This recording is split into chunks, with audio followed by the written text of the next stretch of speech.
Welcome to the Stoppage Time edition of the Pitch to Pro podcast. This is a highlight reel of some of the best moments from the show so far, and every other week we will be bringing you a special 5 to 7 minute segment featuring the best stories, tales, and moments of the podcast. And it's about bringing in and creating that atmosphere for people that excites them, that converts those soccer fans to come back. And you would have a much better success rate of doing that with 7,500 seats and filling 7,400 or 7,300, and having people, queuing up in the wait list for season tickets and all of that, and generating that and proving that out. So I think that's something awesome for people to hear, because for me, that's one of the things that separates soccer, is the live product, and the atmosphere that's created there is just so different, and that's what helps convert people. So that again is where the stadium solution is just so critical, as these clubs get going and you see the success long term for the ones that are doing it right.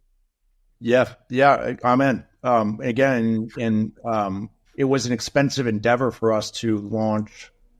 When the stadium got delayed, we made the calculated decision that we were still going to launch the team. We entered into this partnership with Bryant University. We've made that facility, at least in person and on television, as good as it can be.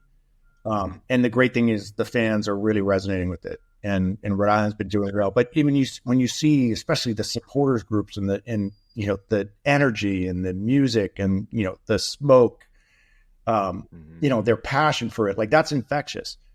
And so increasingly, Rhode Islanders are leaving that. And I guarantee the word of mouth that they're going back to their friends and extended family and starting to say, man, I was at this game the other night and saw, Rhode Island win against Hartford, win against Tampa. And man, I can't wait till this stadium opens up. So again, it's what I view with, again, total humility, is why I'm so proud to be involved with a league like USL in markets like Rhode Island, and excited about what we're doing, but excited about what a host of other clubs are doing across the league as we look to take, especially, World Cup's coming back in 26. It'll take the sport to a whole nother level here.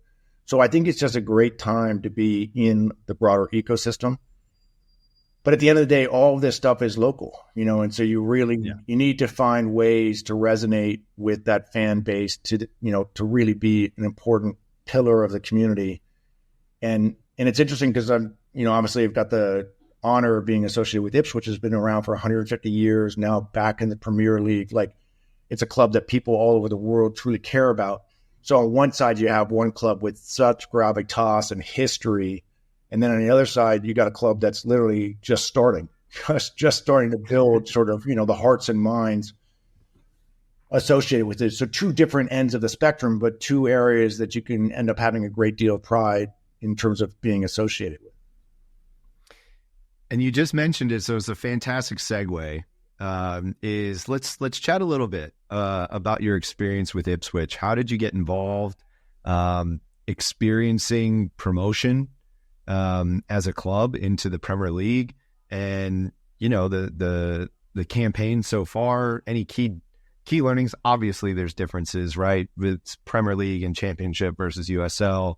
It's the UK with the steeped tradition and history versus a newer soccer, nation. So obviously there's going to be some differences there, but just talk a little bit about Ipswich, if you could, and your experience there, because I think it's a fascinating story. Yeah, I mean, just try to be somewhat brief on it, but Bear Kay and Mark Detmer, my partners in Phoenix Rising, the three of us partnered with this Arizona-based pension fund, and then an agent and a platform out of Ohio called ORG, a gentleman by the name of Ed Schwartz. And so we all partnered up with each other and acquired Ipswich Town 3 years ago. And we specifically coveted the opportunity because Ipswich was in League One at the time we bought it. So, I'm sure most of your fan base knows this, but, that's the third level of English football. Ipswich had been relegated from the Premier League down to Championship, from Championship down to League One. And they were on the wrong side of League One, meaning the bottom half of the table when we bought it.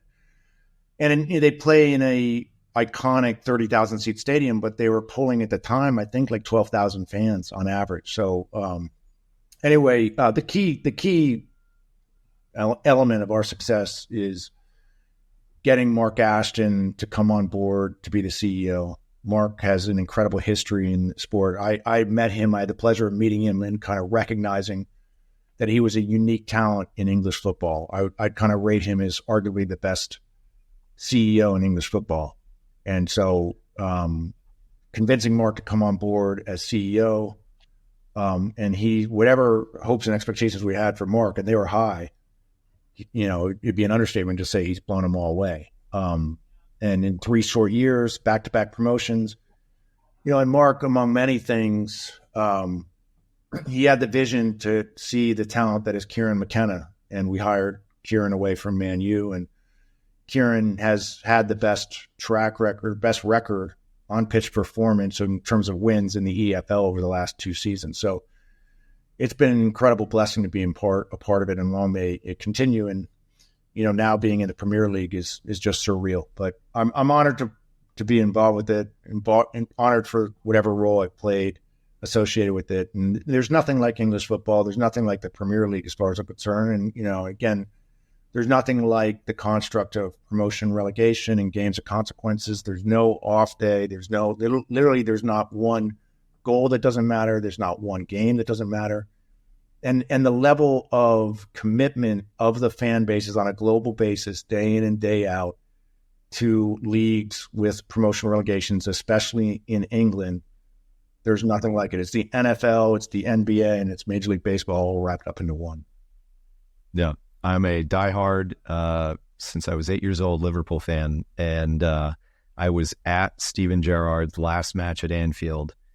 And that was, I don't want to offend anybody, but as a soccer fan, that was a holy experience for me. When You'll Never Walk Alone was sang at the beginning of the game, I literally cried.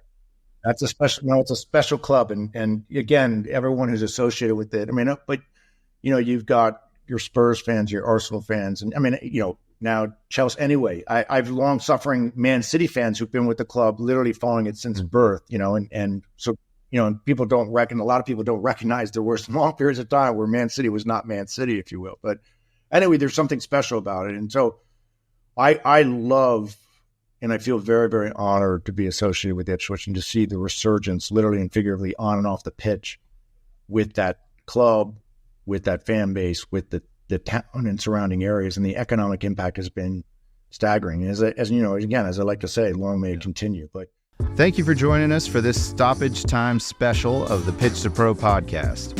If you've enjoyed the conversation, you can click watch the full episode here. Be sure to tune in next Thursday for a new episode of the Pitch to Pro podcast, the official podcast of Ozark United FC. Available on YouTube, Instagram, and everywhere you get your podcasts.